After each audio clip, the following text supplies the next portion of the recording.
நண்பர்கள் அனைவருக்கும் வணக்கம். திருக்கார்த்திகை அன்று வீடுகளிலும் ஆலயங்களிலும் தீபமேற்றி வழிபாடு செய்து கொண்டாடுவது மரபாகவே பின்பற்றப்பட்டு வருகிறது. திருக்கார்த்திகை தீப திருவிழா வரலாறு குறித்து சங்க இலக்கியங்களும் புராணங்களும் பல கதைகளை முன்வைக்கின்றன. அத்தகைய திருக்கார்த்திகை தீப திருவிழா வரலாறு குறித்து இப்பதிவில் காண்போம்.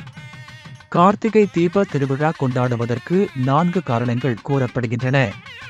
அதில் முதலாவது காரணம், ஒருமுறை உமாதேவி சிவனின் கண்களை விளையாட்டாக கைகளால் மறைத்தாள்.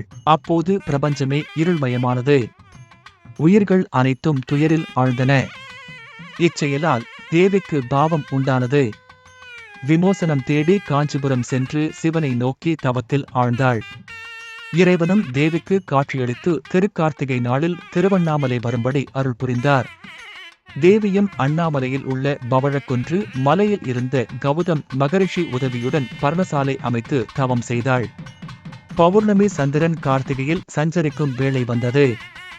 இறைவன் தேவிக்கு காட்சியளித்து இடப்பாகத்தில் ஏற்று அருள் புரிந்தார். அந்த தினமே கார்த்திகை தீப திருவிழாவாக கொண்டாடப்படுகிறது. இரண்டாவது காரணமாக, படைத்தல் தொழிலை செய்யும் பிரம்மனும் காத்தல் தொழிலை செய்யும் விஷ்ணுவும் நானே பெரியவன் என்று வாதாடி பல ஆண்டுகள் போரிட்டனர். சிவபெருமான் ஜோதி பிழம்பாக தோன்றினார். அடியையும் முடியையும் தேடும்படி அசரீரி கூறியது. திருமால் பன்றி வடிவமாக அடியையும் பிரம்மா அன்னமாக முடியையும் தேடினார்கள். ஆனால் இருவராலும் அடிமுடியை தேடி காண முடியாமல் சிவபெருமானே முழுமுதற் கடவுள் என்று ஏற்றுக்கொண்டனர்.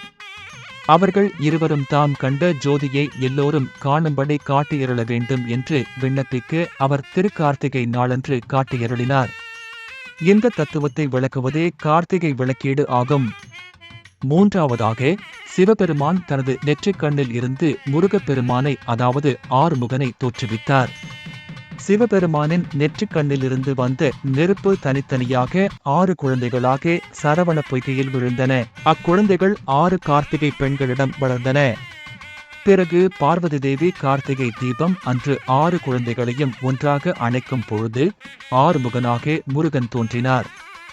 இந்நாளில் பிறந்ததால் அவருக்கு கார்த்திகேயன் என்ற பெயரும் உண்டு. கார்த்திகை மாதத்தில் கிருத்திகை நட்சத்திரத்தில் முருகனை வணங்குபவர்களுக்கு அவருடைய அருள் கிடைக்கும். கார்த்திகை பெண்கள் இந்நாளில் வீடுகளில் தெருகளிலும் அகல் விளக்கேற்றி மலர்களால் அலங்கரித்து வழிபடுகின்றனர். ஆகையால் இந்நாளினை முருகனின் பிறந்த நாளாக கொண்டாடுகிறோம். கார்த்திகை தீபம் கார்த்திகை மாதத்தில் வரும் பௌர்ணமி அன்று கொண்டாடப்படுகிறது. 4வது காரணத்தையும் பார்ப்போம். முன்னொரு காலத்தில் தாரகாசுரன் என்ற அரக்கன் இருந்தான். அவனுக்கு தாருகாட்சகன், கமலாட்சகன், வித்யன்மாலி என்று 3 புதல்வர்கள் இருந்தனர். திரிபுராசுரர் என்று அழைக்கப்படும் இம்மூவரும் பிரம்மாவை வேண்டி தவம் புரிந்தனர். பிரம்மாவிடம் சாகாவரம் கேட்டனர். அவர் பிறந்தால் இறந்துதான் ஆகஸ்ட் வேண்டும் என்று கூறினார். எனவே அவர்கள் இரும்பு, பொன், வெள்ளியாலான 3 நகரங்கள் வேண்டும் என்றும் அவைகள் நாங்கள் விரும்பும்படி பறக்கவும் வேண்டிய இடத்தில் இறங்கவும் வேண்டும் என்று கேட்டனர். அதன்படி மூவருக்கும் 3 பறக்கும் நகரங்களை அளித்த பிரம்மா 1000 ஆண்டுகளுக்கு ஒரு முறை இந்த 3 நகரங்களும் அருகருகே வரும்போது இந்த நகரங்களுக்கு அழிவு ஏற்படும் என்றும் கூறினார். திரிபுரங்களை பெற்றதால் அவர்களுக்கு கர்வம் தலைக்கேறியது. மூவரும் தேவர்களுக்கும் முனிவர்களுக்கும் தொல்லை கொடுத்தனர். துன்பத்தில் தவித்த தேவர்கள் கைலையில் சிவபெருமானிடம் தஞ்சம் புகுந்தனர். 3 அசுரர்களை அழிப்பதற்காக பூமியை ரதமாகவும், சூரிய சந்திரர்களை தேர்ச்சக்கரங்களாகவும், மலைகளை அச்சாகவும், நான்மறைகளை குதிரைகளாகவும், வேறுமலையை வில்லாகவும், வாசுகி என்னும் பாம்பை நானாகவும், திருமாலை அம்பாகவும் கொண்டு 3 அசுரர்களையும் அழிக்க புறப்பட்டார் ஈசன். அப்போது முப்புறத்தில் 3 அசுரர்களும் வாழ்ந்த கோட்டைகளும் ஒரே இடத்தில் வந்து நிற்கவும் சரியாக இருந்தது. 3 அசுரர்களும் சிவபெருமானுடன் போர் புரிய வெளியில் வந்தனர். அசுரர்களின் அகம்பாவத்தை பார்த்த சிவன் அவர்களை அழிப்பதற்காக வில்லை வளைத்து அம்பை நாணேற்றினார். ஆனால் கணையை ஏற்றாமல் லேசாக பொன்சிரிப்பு ஒன்று உதிர்த்த மாத்திரத்தில் அடுத்த கணமே முப்புறங்களும் தெரிந்து சாம்பலாயின. அரக்கர்களும் கார்த்திகை பௌர்ணமி அன்று அழிந்தனர். இதனை அறிந்து தேவர்கள் மகிழ்ந்தனர்.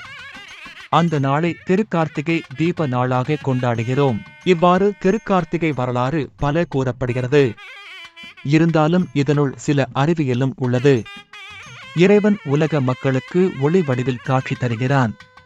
திருவண்ணாமலையில் 11 நாட்கள் கார்த்திகை தீபத் திருநாள் கொண்டாடப்படுகிறது. பார்வதிக்கும் பிரம்மாவுக்கும் விஷ்ணுவுக்கும் ஜோதி ஒளியாக காட்சி கொடுத்த இந்நாளில் வழிபடுபவர்களுக்கு சகல பாக்கியங்களும் கிடைக்கும் என்பது ஐதீகம். இந்த வீடியோ உங்களுக்கு பிடித்திருந்தால் கமெண்ட் பண்ணுங்க.